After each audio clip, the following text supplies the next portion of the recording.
Tertius Simmers has been elected as the DA's Western Cape interim provincial leader. This follows the resignation of Bonginkosi Madikizela. J.P. Smith was elected as Simmers' deputy. He joins us now to speak more about this. Mr. Simmers, a pleasure to have you on the program this evening. Now, provincial leaders are elected every 3 years, but the party has had to elect interim leaders following several crises in the past year. Firstly, talk us through the election process and its outcome. Well, thank you, Nhlanhla, and thank you for the opportunity. Well, indeed, as much as the DA has a congress every 3 years across all its provinces, obviously when a leader resigns or he steps down, you have an acting provincial leader or acting interim provincial leader. And according to our constitution, basically when we have our provincial council, which sits between congresses, then, the delegates need to elect an interim provincial leader. Right. In this case, we've also had to elect an interim deputy leader to fill the vacancies until the next Congress in accordance with our party's internal Congress cycle. So that actually happened today. And I'm happy to say that, more than 90% of all eligible delegates actually did vote today. Obviously, in my case, I was the only nominee for the position, so I was ultimately elected unopposed, whereas in J.P. Smith's case, who was my interim deputy leader, obviously there were 4 contestants for the position of interim deputy leader, so it was quite interesting to observe. Let's speak about the mandate of this new leadership. What program would you be gearing towards?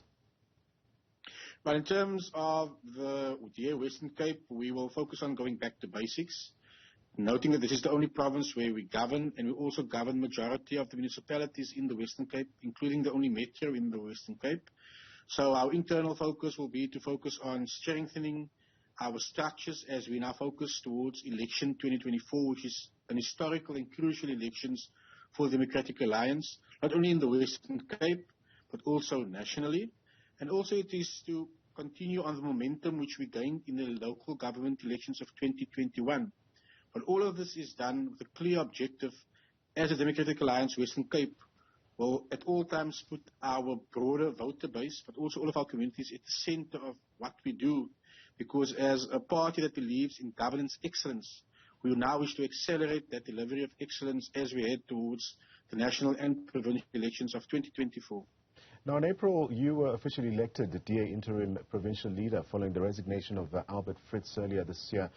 Fritz, who served as the Social Development MEC, resigned from his position as the party's leader in the province, and allegations of sexual misconduct had hovered over him for the past month. How would the new leadership be going about cleaning up your image as a party, as allegations have certainly marked a dent?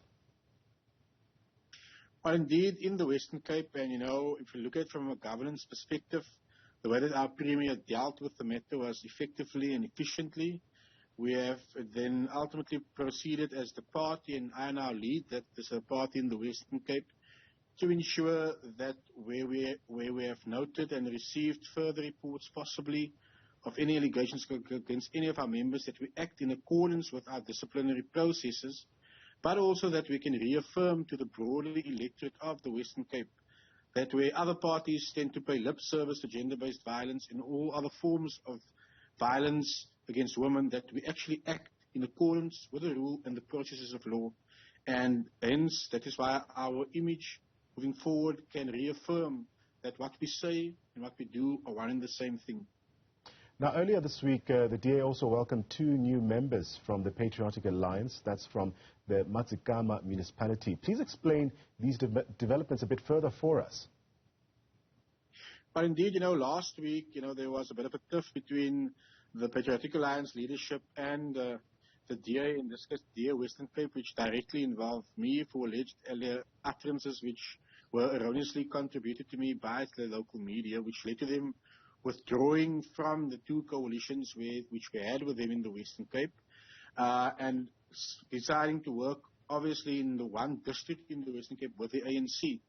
Now, the Patriotic Alliance former ward council in Mazikama, which is Ward 7, which is Van Reinsdorp and the surrounding areas, we went back to his community because in that part of the Western Cape, we have seen devastation where the ANC governed previously and also governed in coalition at times. And that Patriotic Alliance councillor went back and he asked his community, are we happy with the direction which our national peer leadership have taken? And they actually gave him a mandate that the DA has brought back, consistent governance. They've brought back accountable governance. Rather resign, then we will all follow you back into the DA because we want accountable and we want a tangible government which will act in the interest of the people, not in the interest of a few. So he ultimately did resign, but also the local regional leader of the Patriotic Alliance also resigned with him because for them, they do see danger in the Patriotic Alliance working with the ANC because they do not want to work with a party who is nationally known and allegedly known to be actively involved in allegedly corrupt activities. But Right. with the Zondo Commission and the Zondo reports, these reports substantiate their fears and they do not want to be associated as the community with such actions. And as we wrap up, you spoke briefly about the party's hopes to retain the Western Cape and bring the ANC below 50% in the 2024 national and provincial elections. Tell us a bit more about this plan. Well, as we are aware, in the Western Cape, we govern by an outright majority, which we will seek to increase on that towards 2024, and we have a strategic plan in place and in motion already. We also are part of the total of 9 provinces where our party is represented.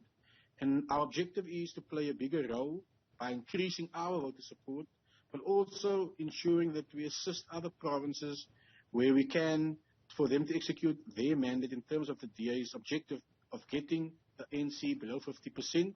And I do believe this can be a reality if we all stay focused as DA members to ultimately ensure that the people of South Africa get a government they deserve and the DA can be part of that new realignment in politics after the 2024 elections. That was the DA's Western Cape interim leader, Tertius Simmers.